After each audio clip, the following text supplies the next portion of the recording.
Okay, welcome to one of the first of a series of videos I plan on making. It's just a quick rapid fire overview of a couple of really important topics. Today we're going to be looking at war communism. Let's go. So essentially we see war communism as a significant end to what was state capitalism, which only really lasted a couple of months. That was Lenin's policy of marrying socialist and capitalist values together, because he thought that it would be impossible to create a communist utopia overnight by force as soon as they came into power. He realised that he'd have to keep in, bourgeois capitalist experts to run the factories and to run general industry, as a bit of a crutch so that they could slowly build up the experience of the workers to slowly nationalise all of these sorts of areas of production under the protection and control of the government. So that was them being careful at the time. However, as a result of what the Bolsheviks saw as a lot of emergencies going on in basically by early 1918, they realised that state capitalism wouldn't work. Or at least that it wasn't working in terms of production. Production was too low in terms of industrial needs and getting things to the front. Of course, there's the Civil War going on, but of course, there's also food harvest crises. There's peasant revolts out in the countryside, and there's also the economic destruction that's going to come with any war. Of course, we also have a lot of lost land. As a result of the Treaty of Brest-Litovsk between Germany and Russia. So there's also the loss of territory to the white armies as well during the Civil War. So there's a lot of things going on that mean food production and the actual availability of grain for the use of the government, and especially the use for the soldiers at the front lines, that's going to be very much limited. And we're also seeing a reduction in industrial production too. So there's a lot of these things, these threats going on, and they realise that state capitalism, as it naturally would work, isn't going to be enough to get the job done. We need state control overnight, and that basically gives Lenin and Trotsky that opportunity to install their communist utopia overnight by force. They didn't think that they would be able to naturally be able to put it in themselves, but in an emergency situation like they're seeing now, they think, right, here's our opportunity to go. So it's a very idealistic regime that they install, and really, for it to be successful, everyone has to be able to buy into it. But at the end of the day, it's hard to buy into idealistic visions and utopian promises and policies and whatever, when at the end of the day, you as a peasant farmer or an individual labourer aren't getting enough food to survive. So it's really hard to care about high-level things. If you think of, Maslow's hierarchy of needs, it's really hard to think about, this bigger vision when at the end of the day, you just need something to eat. You need to survive. You need to get a roof over your head for your family, right? So there you go. That's a sort of basic quick snapshot of what war communism is. We're going to take a look at some of the elements and policies of war communism and how that played out really quickly.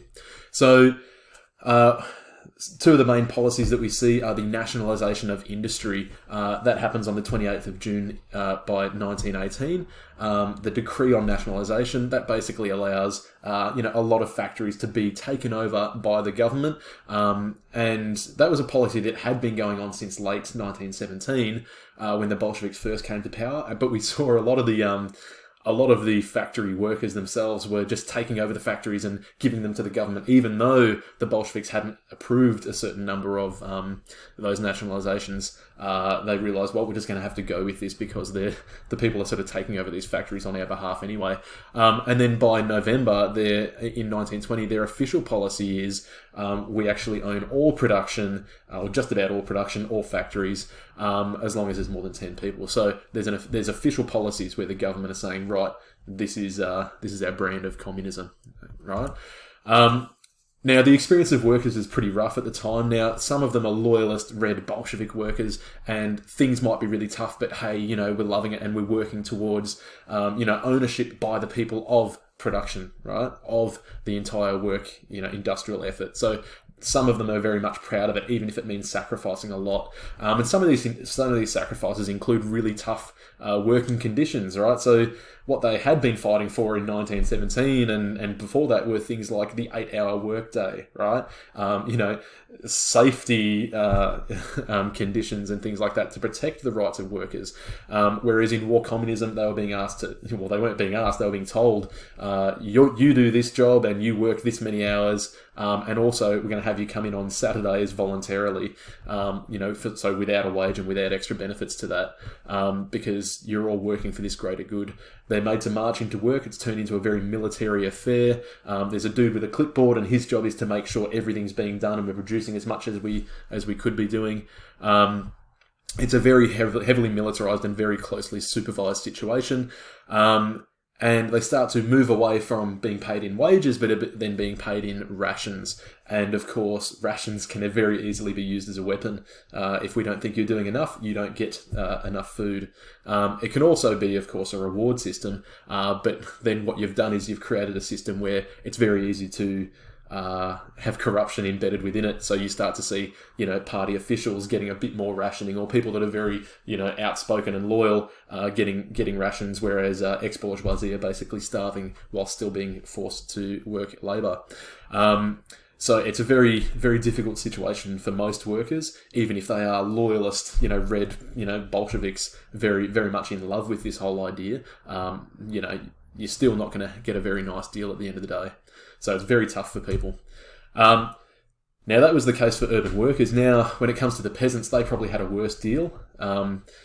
Now, as a rural peasant, your job is to provide grain for the state, or some form of agricultural product, whether that's through your livestock or through most commonly just grains and wheats, that sort of thing.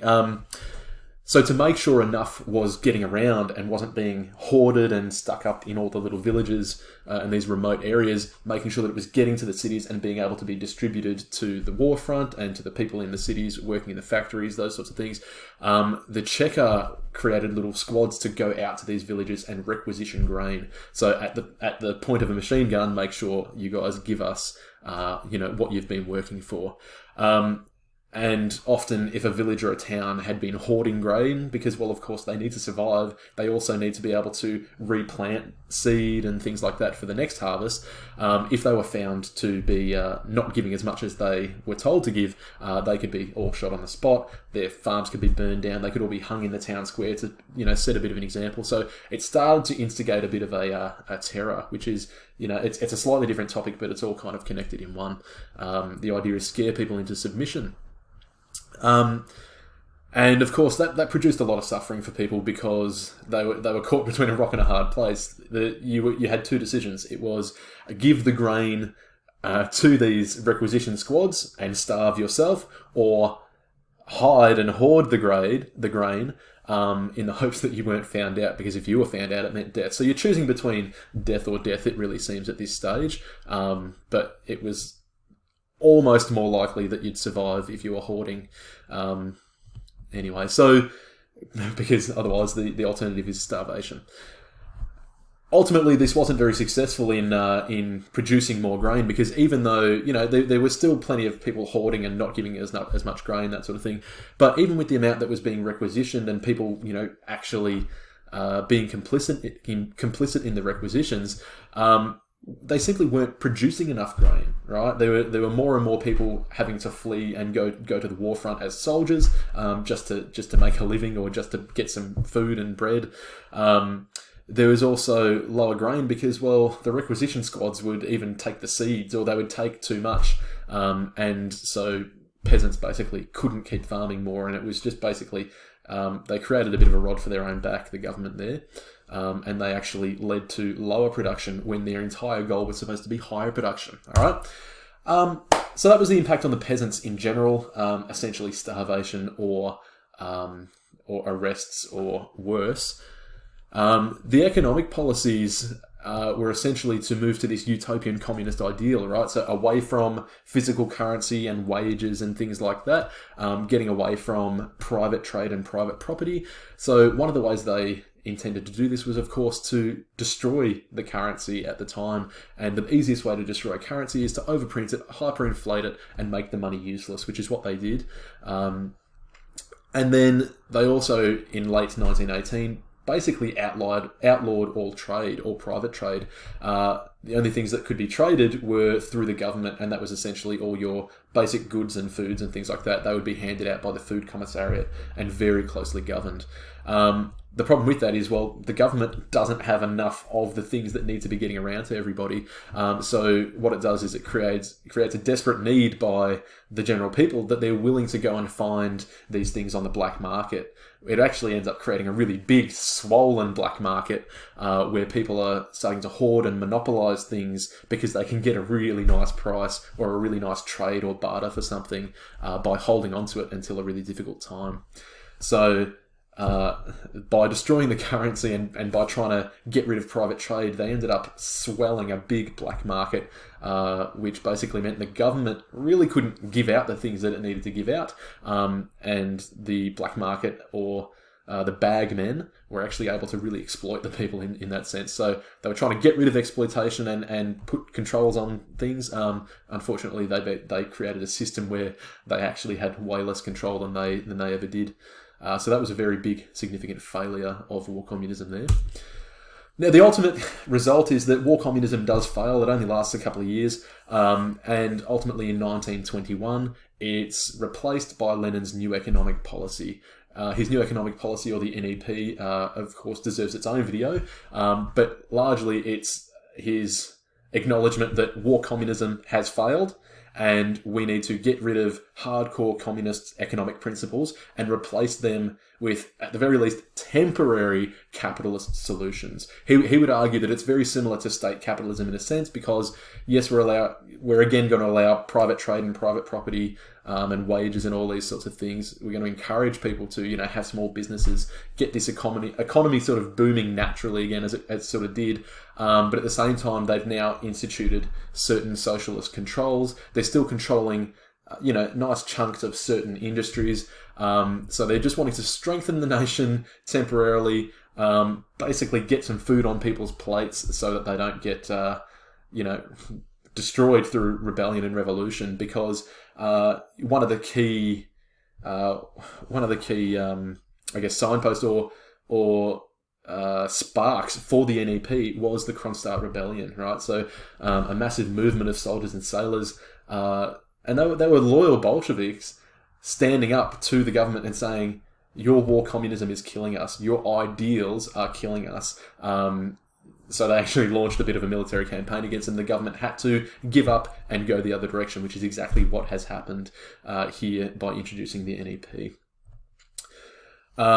So he still argued, of course, that there were socialist controls which still protected that sort of ideal that they were going for. But of course, he copped a lot of criticism from loyal Bolsheviks, especially the ones who had felt like that they'd suffered and sacrificed, and there's millions of lives lost at this stage through starvation. They thought, well, all of these things will be worth it because we will achieve this communist utopia, this dream vision that we've all been holding.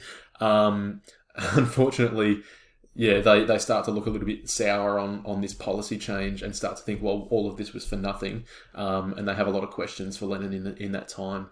He, of course, does save face in the end, and when he does die a few years later, he is immortalized as a Soviet communist icon.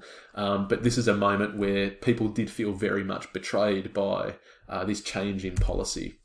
All right, so the significance, of course, of war communism is some people see it as, well, this is inevitably what's going to happen when you try to institute ideal, hardcore communism on a society, especially one that is going through a lot at the time. You'll notice in history, whenever people try to bring in communism quite swiftly, it's during an emergency situation or during a war or during starvation or right after an imperial takeover and all these sorts of things, or a nationalization of a country. So perhaps these aren't the best times to introduce a brand new ideology or way of life. It was also significant, of course, because it was forced by the necessity of its failure and by these other threats to be replaced by capitalist programs. So some people could look at it as, I guess, a victory of a capitalist policy, or at least a semi-capitalist policy over a communist policy. So you could use it as an anti-socialist, anti-communist argument, perhaps. And another significant result of this is, as we said before, it sparked significant resistance from loyal Bolsheviks themselves against the regime, and it forced the regime to make a very quick change. And it was a very big change. Just to cap off and finish off here, we've got some historians' perspectives. We have Bernard Paz here says that war communism was not merely war communism, such as is appropriate to a besieged city, so as you would in an emergency situation, but militant communism, or rather pure communism, and its failure was self-evident. So I think that's a really interesting quote there, because of course a lot of the justifications are, yes, during a time of, civil war and harvest crises and all these things, we have to, by emergency, give the state certain controls, and that's very normal in no matter, it doesn't matter which country you're in. But he's saying this isn't a normal response, and it's not one that makes sense or is logical and is actually going to solve these things. It's a very militant, ideal, utopian communist vision of what this is going to look like, and they probably go a bit further than they really need to install this. Richard Pipes says something quite similar. He says he criticises the Bolsheviks in this sense and says that such rank amateurs would turn upside down the economy of tens of millions, subjecting it to the innovations never attempted anywhere, says something of their judgment. Ooh, ouch.